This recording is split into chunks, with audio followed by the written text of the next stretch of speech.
প্রিয় ভিউয়ার্স, নতুন একটি তথ্যচিত্র দেখার আমন্ত্রণ। তবে শুরুতেই বলবো, আপনি যদি এখনও আমাদের এই সময় কথা বলে চ্যানেলটি সাবস্ক্রাইব না করে থাকেন, তাহলে চ্যানেলটি সাবস্ক্রাইব করার সাদর আমন্ত্রণ জানাচ্ছি। আর ইতোমধ্যেই যারা এই চ্যানেলটি সাবস্ক্রাইব করেছেন, তাদের প্রতি রইল অসংখ্য কৃতজ্ঞতা ও ভালোবাসা। সময় কথা বলে বাংলার স্বপ্ন, সম্ভাবনা ও ভালোবাসার। এক সময়ে মধুপুর মানেই ছিল মধুর রাজ্য।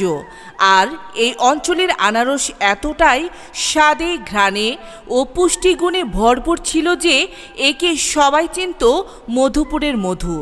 কিন্তু কালের বিবর্তনে বদলে গেছে চিত্র। লাভের নেশায় কিছু অসাধু ব্যবসায়ী এখন আনারসকে সময়ের আগেই পাকাতে ব্যবহার করছেন বিভিন্ন ক্ষতিকর রাসায়নিক, যার মধ্যে অন্যতম ইথোফেন, ফরমালিন ও কার্বাইড জাতীয় মেডিসিন। এই রাসায়নিক ব্যবহারে আনারস হয়তো দেখতেও সুন্দর, খেতেও মিষ্টি, কিন্তু তার ভেতরে লুকিয়ে আছে মরণ ফাঁদ। আজকাল আনারস পাওয়া যাচ্ছে সারা বছর। আচ্ছা বলুন তো, আনারস খাবার সঠিক সময় কখন? নিশ্চয়ই জানেন না অনেকেই। বৈশাখ মাসে আম কাঁঠাল তুলনা যার নাই, জ্যৈষ্ঠ মাসে লিচু জাম মজা করে খাই, আষাঢ় মাসে আনারসে খুশি সবার মন, শ্রাবণ মাসে পেয়ারা পাকে যখন বলি শোন। হ্যাঁ, এই কবিতার লাইনটির কথা ধরে আমরা মধুপুরের আনারস চাষিদের সঙ্গে কথা বলেছিলাম। চলুন শুনি তাদের কাছে।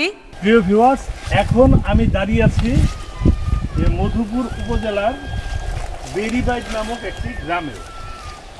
এখানে যে ফলগুলি দেখছেন, এই সবগুলি ফলই হলো জলডুবি ফল। এই ফলগুলি কালার দেখেন একদম পেকে গেছে, হয়তো বা ভাববেন যে এগুলি একদম পাকা টসটসা ফল। এক্স্যাক্টলি এই ফলগুলি মেডিসিন করা হয়েছে। তো এই ফলগুলির নাম হলো জলডুবি ফল। এখানে দেখেন ছোট ছোট ফল, একদম ছোট্ট ছোট্ট ফলও দেখেন পেকে গেছে। এই ফলগুলি আসলে সম্ভবত গতকালকে বিকেলে মনে হয় বা কালকে সকালে মনে হয় মেডিসিন করছে, যার দরুন এখন পেকে গেছে। তবে এই ফলগুলি খাওয়া। রহিম চাচা, এই যে মধুপুরের আনারস মধু নামে পরিচিত, আসলে এই যে মধু, এই আনারস আসলে খাবার সঠিক সময় কখন? আষাঢ় মাস। আষাঢ় মাস। আষাঢ় মাস ছাড়া যে বিভিন্ন ফল হয়, মানুষে হাটে বাজারে দেখি পাকা পাকা ছোট ছোট ফল ওঠে বাজারে ওঠে, এইগুলি কিভাবে হয়? নামায় মেডিসিন দ্বারা। মেডিসিন দ্বারা এগুলি হয়। তো ভালোই মেডিসিন করেন কি আপনার ফলে?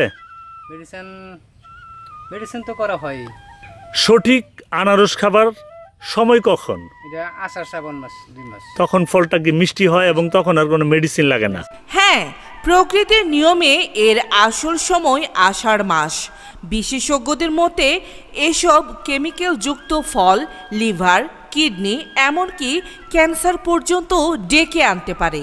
এই অনৈতিক প্রবণতা বন্ধ না হলে একদিন হয়তো হারিয়ে যাবে এই মধুপুরের মধু, আনারসের আসল স্বাদ। আর আমরা খাবো শুধু নামের মধু, ভেতরে থাকবে বিষ।